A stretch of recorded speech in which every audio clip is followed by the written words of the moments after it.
ጥያቄ ስጠይቅ one of the best question ትለኛለህ። ከዛ አፈር ከድሜ ታበላውና ጥያቄ ምን እንደሆነ አልገባኝም ትለኛለህ። 20 ጊዜ ጠይቃለሁ 20 ጊዜ ቤስት ጥያቄ ነው ትለኛለህ። አላልኩም ምን መሰለህ እኔ አንተን ፍላጎት አውቀዋለሁ። እኔ you will never gonna get something out of me። አንደኛ አንተ የምትፈልገውን አልናገርም። አንተ የምትፈልገውን ኮምፕሊትሊ አንደርስታንድ አደርጋለሁ። ያን አሁን አማራነት ምንድነው ብለህ ከአማራ ትግል ውጡ ኢትዮጵያኖች አልክና መጣ። ከዛ ደግሞ ዩናይትድ አማራን ደግሞ አማራነት ደም ነው አጥንት ነው ብለህ ትሟገቷለህ። ወሬ እኔ በሶስት ነገር ነው ያየሁት ዘመን ያነሳቸው ነገሮች። አንደኛ ሰርጎ ገብ የሚለው ነው። ሁለተኛ ዓለም እየሳቀብን ነው ብሎ ያለውን አሁናዊ ሁኔታ ሳሚ ሳይሆን ሳሚ ተውት። ዘመነ ግን ውስጡ ያለም ሰው እንደመሆኑ መጠን ብሎ ፉከራውንም ምኑንም አሁን ሰልችቶታልና እውነታውን መጋፈጥ አለብን የሚል ቦታ ላይ ደረሰ ይመስለኛል።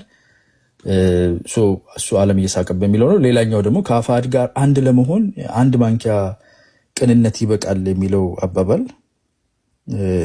በጣም ማየት መመርመር የሚጠይቅ ነውና አጠራ አድርገን ጀምር። አንደኛ ሰርጎ ገብ የሚለው እኔ ሰርጎ ገብነት አላምንም። አሁን ያለው የነዘመነና ሌሎች ወደ 20 የሚደርሱ አመራር የሚባሉ ሰዎች አማራ ክልል ላይ እያካሄዱ ያሉት የትጥቅ እንቅስቃሴ ሰርጎ ገብነት አይደለም ያለበት። ከጥንስሱ ነው ችግር ያለበት። ከጥንስሱ የህግደፍ ሰዎች ያሉበት ከቲፒኤልኤፍ ጋር ትስስር ያላቸው ሰዎች ያሉበት እንቅስቃሴውን አይቶ መንግስትም ያሰረገባቸው ሰው ያለ ይመስለኛል። ጥቅም ፍላጎት ያለበት ከእስር ቤት ተፈቶ ወደ እስር ቤት መመለስ የማይፈልግ ያለበት የጎጥና የአካባቢ ጉዳይ ያለበት የኢኮኖሚ ተጠቃሚነትን ለማትረፍ የመጣ ስልጣን ፈላጊ በጣም ብዙ አይነት ነገር ነው። ሰርጎ ገብ ሳይሆን ጉራማይሌ ነው፣ ፈረሰኛ ነው እና ሰርገኛ ነው ማለት ሰርገኛ ጤፍ ነውና ሰርገኛ ጤፍ ለይቶ መልቀም ብለው ሲጀመር ከጥንስሱ የተቀላቀለ ነገር ነውና አይ ቲንክ ፒኤፍዲጂ ወይም ህግደፍና አሜሪካ ሀገር ባይዘው ሳሚ አንዱ ያሳቀኝ ነገር ማህበር እንኳን ያልፈጠራችሁ አለ። ማህበር መፍጠር ባይዘው በጣም ጥሩ ነገር መስሏቸው ነው ማለት ነው። 50 ማህበር ነው ያለው። ያጋነንኩ አይደለም። ከ50 በላይ ማህበር ነው ያለው አሜሪካ ውስጥ ብቻ። ማህበር መፈልፈል ይሄ የጫጩት ግራንድ ፋዘር አይደለም። ፈልፈል ምን ታደርግበታለህ? ባይዘው ዋና አማራዎች ሲመሰረቱት እዚህ ይለኛል ክለብ ሃውስ ላይ ነበር የዛሬ 4 ዓመት እንደዚህ አካባቢ 51ኛ ማህበር ነው የምንፈጥረው እኛ 50ዎቹ ችግር ስላለባቸው ነው እስካሁን ፌል ያደረጉት ብለው 51ኛንም መሰረተዋሉና እንግዲህ እነሱም አልሆነላቸው። አሁን 52 እንግዲህ 60 ደርሶ ይሆናል። ማህበር መፈልፈል አይደለም ዋናው። ይሄ ማህበር ምን አደረገ? የሰርጎ ገቡነቱን ነገር ለመንካት ህግደፍ ከዛ ሰው አዘጋጅቶ ሌሎችም አካላቶች ላይ ኢትዮጵያ ውስጥ እንዳስገባው እዚህኛው አካል ውስጥ በደንብ አስገብቶበታል። ወለጋ ውስጥ መርጠው ወለየዎች የተገደሉበት ሁኔታ እንዳለ የተለያየ ነገር የሃይማኖት ፍሌቨር ለመስጠት ለብጥብጡ ቅመም የቀመሙላቸው ሰዎች የሻቢያ ወይም ህግደፍ የሚባለው አካል እዛ ውስጥ እንዳለ ያስታውቃል። አሁንም ድረስ አሉ። እዛ በረሃ ውስጥ አብረዋቸው የነበሩ ተርን ያደረጋቸው ደብል ኤጀንቶች አሏቸው። እነሱ ናቸው እየመሯቸው ያሉት። አንደኛ። ሁለተኛ እነኚህ 50 ማህበራት የሚያስማማቸው አንድ ነገር ጥላቻና ከኔ በላይ የለም የሚል ትቢት አሁን የምናየው አይነት ይሄ መኮፈስ ብቻ ነው። እዛ ላይ ተመስርተው የማይሆን ጥንስስ ነው የተነሰሱት። ያ ጥንስስ እነሱ ራሳቸው የማይስማሙ 50 ሆነው ሳሉ ወደ ታች ወርደው ከ50ዎቹ ውስጥ ደግሞ በግላቸው ሰው ይዘው ገንዘብ የሚልኩ የራሳቸውን ኢንፍሉዌንስ ማድረግ የሚፈልጉ 50 ድርጅቶች ከዚህ ሆነው ወደ ታች የሚቆጣጠሩት ስለሆነ ነው። ሲጀመር ከጥንስሱ የተበተነ ነገር ነው። ዓለም እየሳቀብን ነው የሚለው ነገር ጋር ሊሄድ ይሄ ባይዘው የራሳቸው ፊገር አውት ማድረግ ያለባቸው ነገር ነው። ግን እቡይ ናቸው ብዙዎቹ። በጣም በቃኛ እኮ ማን ይነግረናል ምናምን የሚል አይነት ነገር አለና እሱ ያው እባብን ልቡን አይቶ የምነሳው የሚሉት አይነት እንዳይሆን ዓለም እየሳቀብን ነው የሚለው አንደኛ ኢንተርናሽናል ኮሚኒቲ አማርኛ ስለማያውቅ ምንም የማያውቅ የሚመስላቸው በጣም ማይም ሰዎች አሉ። ኢንተርናሽናል ኮሚኒቲ በጣም ተጠግቶ ነው የሚያይ፣ ይሰልልሃል። ኢትዮጵያ መሰለል የጀመሩት እኮ ዛሬ አይደለም። እነኚህ ሰዎች እኛ በቋንቋችን ብቻ የምናወራቸውን ጥላቻዎችና ስድቦች ጭምር ጠርጥረው የሚያውቁ ናቸው። እና ኢንተርናሽናል ኮሚኒቲ ባለፈው ትዝ ይለኛል ከዓመት በፊት 10,000 እስረኛ የመንግስት ምርኮኛ ይዘናል። እዚህ ሚዲያ ላይ የሚያወሩትን መቦትረፍ ሄደው ለኢንተርናሽናል ኮሚኒቲው ለአልጀዚራ ሪፖርተር ምናምን 10,000 እስረኛ አለን አሉ። የመንግስት እስረኛ ነገ ወደ ንግግር ወደ ድርድር ይመጣ ቢባል 10,000 እስረኛ ማስረከብ አለብህ ወይ ምን እንዳረከው መናገር አለብህ። ጉራ መስሏቸው ማለት ነው የተናገሩት። የላቸውም 10,000 ምርኮኛ ፕሪዝነርስ ኦፍ ዋር ማለት ነው። በዓለም አቀፍ ደረጃ ያስጠይቀሃል፣ ገለሃዋል ነው የምትባለው። 10 ሺህ አለኝ ብለህ በራስህ አምናሃል። እንዲህ አይነት ነገር ስለሚያወሩ ዓለም እየሳቀባቸው፣ ሌላኛው የርስትና የጉልት ኋላ ቀር የሆነ ፖለቲካ ስለሚናገሩ ነው። 4 ኪሎ ርስታችን ነው፣ ወለጋ ርስታችን ነው፣ ቤኒሻንጉል ርስታችን ነው፣ ርስታችን ነው፣ ኒውዮርክም ርስታችን ነው ሊሉ ይችላሉ። ርስታችን የሚል ስለዚህ እንዲህ አይነት ኋላ ቀር የሆነ አስተሳሰብ ይዘህ ስትመጣ ዓለም አቀፉ ማህበረሰብ ይስቅብሃልም አይፈልግህም፣ ይነቅፍሃልም። ተስተካክለህና ወደዛ ነው የሚል እንዲህ አይነት ወሬ አንፈልግ፣ ጨዋታ አይፈልግም ማለት ነው። ሶ አይቀበልህም። ሌላኛው አሁን እዚህ ጋር አይ ቲንክ ጥላይ ነው ሲናገር የነበረው ነገር 3 ጄኖሳይድ ሩብ ደርዘን ማለት ነው በ30 ዓመት ውስጥ ሩብ ደርዘን ጄኖሳይድ ተደርጎብኛል ብለህ ዓለም አቀፍ ማህበረሰብ ጋር የምትናገር ከሆነ ይናደድብሃል። ይሄ ለምን ዝም ብሎ ትምህርቱን አይጨርስም ነው የሚል እኔን ከሚያስጨንቀኝ ገባ። ብሔር ተኮር ግድያዎች ተደርገው ነበር እንደዚህ አይነት ነገር ብለህ እነሱን ማየት። እነኚህ ደግሞ ምን አይነት ሶሉሽን ነው የሚያስፈልጋቸው? ፖለቲካል ሶሉሽን ነው የሚያስፈልጋቸው? ሚሊተሪ ሶሉሽን ነው የሚያስፈልጋቸው? ሬጂም ቼንጅ ምንድን ነው የሚያስፈልገው የሚለውን ከዓለም አቀፉ ማህበረሰብ ጋር ትወያያለህ እንጂ በአንድ በኩል ሙሉ ሀገሩን ሌላው ብሔር ብሔረሰብ የሚኖርበት ርስቴ ነው የአባቴ ንብረት ነው እያልክ በዚህ በኩል ዞረህ ደግሞ በ30 ዓመት ውስጥ 3 ጊዜ ጄኖሳይድ ተፈጽሞብኛል የምትል ከሆነ ሸውራራ ነገር ይዘህ ነው የቀረብከው። በዛ ላይ 10 ሺህ ወታደር ይዣለሁ ትላለህ። ረሃብ አጠቃኝ፣ የምታወራው ነገር አይታወቅም።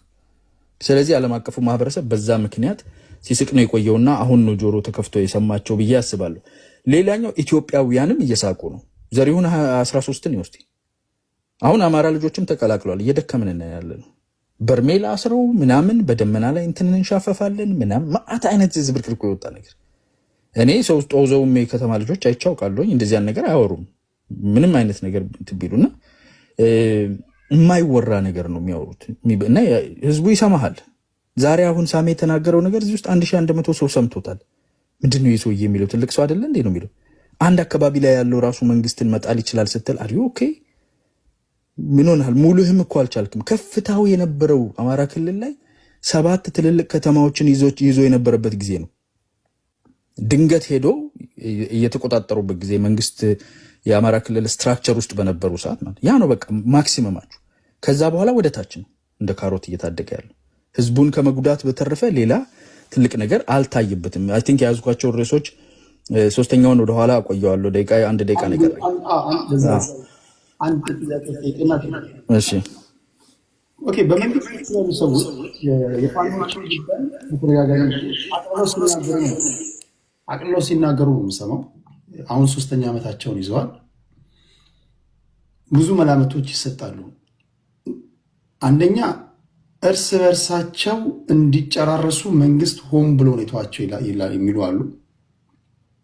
መጨረሻ ላይ ህዝቡ ራሱ ከአካባቢው እንዲያጸዳቸው። ሁለተኞቹ ደግሞ መንግስት ስለከበደው ነው እንጂ ማሸነፍ ቢችል ኖሮ ድሮ ነበር የሚያጸዳቸው ይላሉ። እንደዚህ የፋኖቹን ጉዳይ ታዲያ በመንግስት በኩል ያሉ ሰዎች እንደዚህ አቅልለው የሚናገሩ ከሆነ ለምንድን ነው ጥይት ማይሰማበት ክልል 3ን መፍጠር የከበዳቸው? ለምንድን ነው ይሄ? በነገራችን ላይ እኔ በፊትም የምናገረው ነዋር የሚለውን ነገር ስንናገር እዚህ አሽሟጥጦ ነበር ብዙዎቹ። የህዝቡ ድምፅ ሆኗል። አሁን ፋይናሊ መንግስት ሙሉ በሙሉ ኢራዲኬት አድርጎ በተለይ እንዲህ አይነት ቦታ ይዞ የማይዋጋ ማለት መሳሪያውን ደብቆ ኖርማል ሰው መስሎ እየተንቀሳቀሰ የሚሄድ ወደ ግራ ወደ ቀኝ የሚሄድ አካልን ተደዋውሎ ተጠራርቶ የሆነ ቦታ ላይ መኪና አቃጥሎ ፒካፕ አቃጥሎ ፎቶ ተነስቶ 2-3 ወታደሮች ምግብ የሚያደርስ መኪና መጥቶ ፎቶ ተነስቶ ጀግና እየተባለ ከውጭ ሀገር ገንዘብ የሚላክለትን ኃይል ማጥፋት በጣም አስቸጋሪ ነው። ማዳከም ትችላለህ፣ ኢንሲግኒፊካንት ልታደርገው ትችላለህ ፖለቲካሊ፣ ግን እሱን ማጥፋት ከፍተኛ ዳሜጅ ያደርሳል። ቤት ለቤት የሆነ ከሱ ጋር ተመሳሳይ የሆነ ሲቪሊያኑ ድረስ ወርደህ መዋጋት ይኖርብሃል። ኤንድ ደግሞ አስተሳሰቡ እውነት ታደርግለታለህ።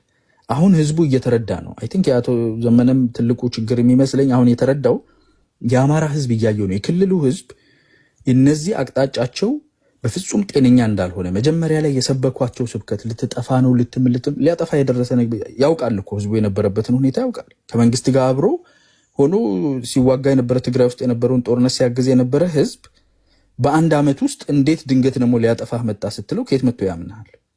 ሰው ወለጋ ላይ ያለውን ነገር እንትን ላይ ያለው ነገር ብለው ከህዝቡ አይን ሩቅ የሆኑ ነገሮችን በተለይ በተጣመመ መንገድና ስዕል ስለው አሳምነው ያስገቡት ስለሆነ እውነት መስሎት እንዳይቀር ልክ ትግራይ ውስጥም እንደሚደረገው ህዝቡ ራሱ አይቶ ተመልሰው ከቲፒኤልኤፍ ጋር ሲተሳሰሩ፣ ተመልሰው ከሻቢያ ጋር ሲሰሩ፣ ተመልሰው እርስ በርስ ሲባሉና ህዝቡን ሲያደቁት አይቶ ህዝቡ ራሱ አንቅሮ እንዲተፋ እድል መስጠት ይጠይቃል። ቢኮዝ ፖለቲካሊ መሞት አለበት። ፖለቲካሊ ውሸት እንደሆነ የሚናገረው አጥፊ እንደሆነ ከአጥፊዎቻቸው ጋር አብሮ የሚሰራ እንደሆነ ለክልሉ ህዝብ የማያስብና የማይጠነቀቅ እንደሆነ ህዝቡ ራሱ ቀምሶ አይቶ አንቅሮ እስኪተፋው ድረስ ካልፈቀድክ ሄደ ለማዳፈን የምታደርገው ጥረት በህዝብ ልብ ውስጥ እውነተኛ በፊት የነበረው ስዕል እኮ የዛሬ ዓመት ምናምን የነበረው ስዕል እኮ በቃ ከሰማይ የወረዱ መላእክት ቢዋጉላቸው የሚመስለው ፋኖ እንትን አይነካም።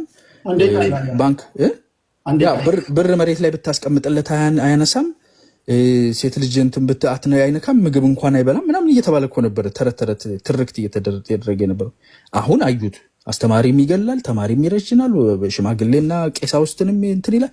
ለማንም የማይመለስ እርስ በእርሱም ይገዳደላል፣ መሪዎቹን ይገዳደላል የሚለውን ህዝቡ አይቶታል። ከዚህ ያለፈ እንዲያዩ እድል መፍጠር ስለሚያስፈልግ ነው። ቢኮዝ ሸማቂ ወይም ጎሪላ ፋይተር በቀላሉ ጠርገህ ልታጠፋው የምትችላለም ከህዝብ ልብ ውስጥ እንዲነጠልና ውሸቱ ታውቆ ፖለቲካል ቫሊዩ ዝቅተኛ እንደሆነ ህዝቡ እስኪያውቅ ማድረግ ያስፈልጋል። ያው መሀል ላይ ነው ያቆምኩት ጊዜ ስላለቀብኝ ከሶስቱ ርዕሶች ዓለም እየሳቀብን የሚለውን ኢንተርናሽናል ኮሚኒቲ ጋር ያቆምኩት በኋላ መለስበታለሁ። ቴንክ ዩ።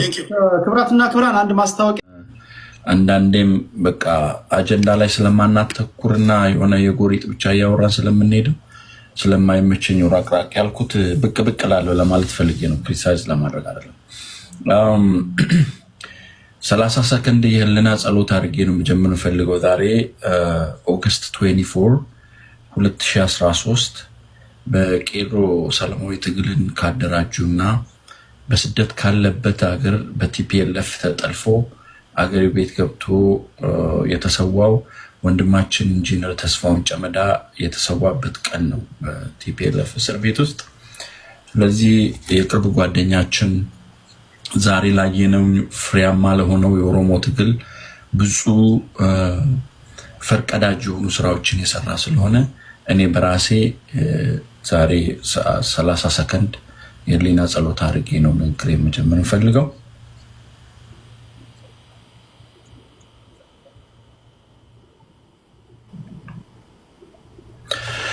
አመሰግናለሁ ቴዲ።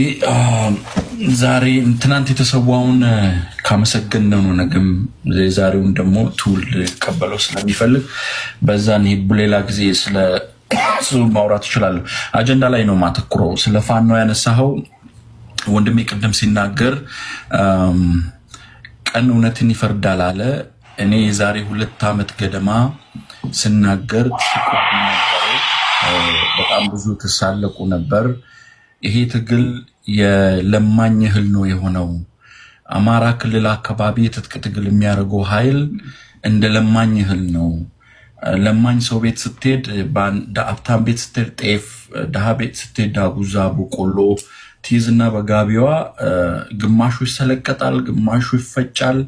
ላጥለው እህል ነው፣ ላትበላው ደግሞ አንድ ላይ ሊሆን አይችልም።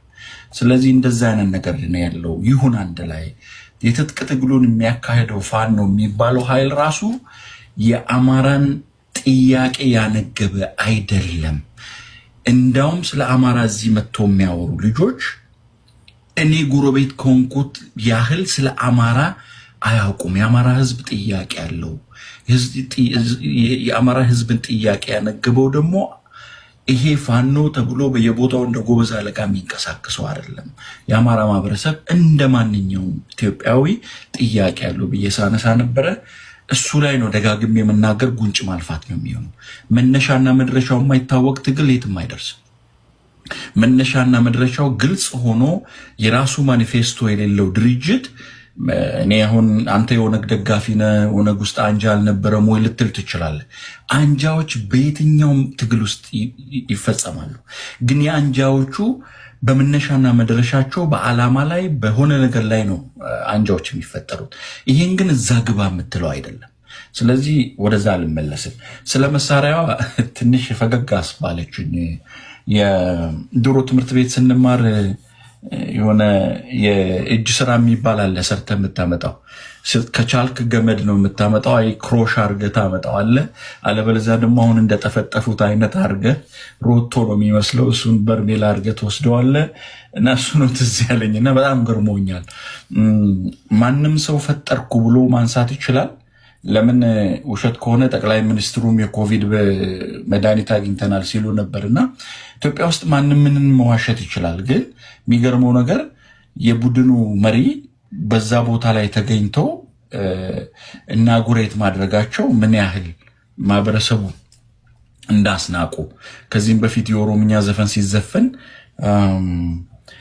አይ ባይጥ አስመስለው ተዘፈነብናሉ ለአማራ ትግል እየታገልክ የአማራ ልጅ ሆነ የአማራን ህዝብ እንዳይጥ ያስመሰልክ ታነሳለህ ለራስህ ይሄንን ትግል ነው መመራው ብለ በርሜላ ቁሞ መድፍ ነው የሚልህ ጋር የምትቆም ከሆነ ራስን እንደተሳደብክ ማወቅ መቻል አለብህ በጣም ነው የሚያሳፍረው እኔ ብሆን እንዳለ በሶሻል ሚዲያው በጣም መቃወምበት ነበረ ብዙም ሲሸራሸራ ላይየው ሙድም የተያዘበት አይመስለኝም እዛ አካባቢ ላይ በተለይ አንተ ያላነሳው አንድ እንደውም አሁን የአማራ አባት በጥይት ሲገደሉ እዚህ ተናግሬ ነበር ሳቃችሁብኝ አሁን ሰሜን ጎጃም ላይ መልካም ምረት ነቃጥበብ የሚባል የሰላም ካውንስሉ አባል ነው ተብሎ የሃይማኖት አባት ተገሏል ትናንትና የሃይማኖት አባቶችንም የሚገል ለአማራ የሚታገል አማራን የሚገል ከሆነ ችግር ነው እሱ መታየት ያለበት ነው ብዬ ነው ማነሳው ስለ ትግራይ ያነሳው ትግራይ አካባቢ ያለው ችግር ገና ከዚህ በላይ ይሰፋል የትግራይ አካባቢ ያለውን ችግር ሰላም ለማምጣት የባለድርሻ አካላት አንድ ላይ መጥተው የሆነ ነገር መፍጠር መቻል አለባቸው ከዚህ በፊትም ተናግሬያለሁ ያ መሆን የሚችለውም ቲፒኤልኤፍ ቂጡን ከሻዕቢያ ጋር አስሮ የሚያደርገው ነገር ከሌሎችም ጋር አሁን ስለ አጋር አንስተሃል ከባንዲራ ይዞ ምናምን የምትለው ቲፒኤልኤፍ ጋር ኦሮሞም ይሁን ሌላኛው ብሔርተኛ አጋርነቱ ምንም አያዋጣም ቲፒኤልኤፍ ከሆነ እንደ ትናንትና ቢያድንና ወህደድን እየፈጠረ ቆለጥህ ላይ ጣርሙስ ሊያስር ነው የሚመጣው እንጂ አገር አንድ ላይ እኩል ሆነ እንደ ማህበረሰብ አሳድራለሁ ብሎ አይመጣም ስለዚህ ከቲፒኤልኤፍ ጋር ያለው የበጅብ ቆዳ የተሰራ ቤት ምንድነው በበሬ ቆዳ የተሰራ ቤት ጅብ እስኪጮህ ነው እስከሚባል ነው ስለዚህ እኔ ኮሊሽኑም ብዙ የሚያስከዳ አይደለም የጋራ ጠላት አለኝ ብለህ የጋራ አጀንዳ ከሌለህ ዋጋ የለውም ባንዲራው ላይ ስለዚህ ትግራይ ላይ ምርጫ ቦርድ ኢሌጋል ነው ስላለው አይደለም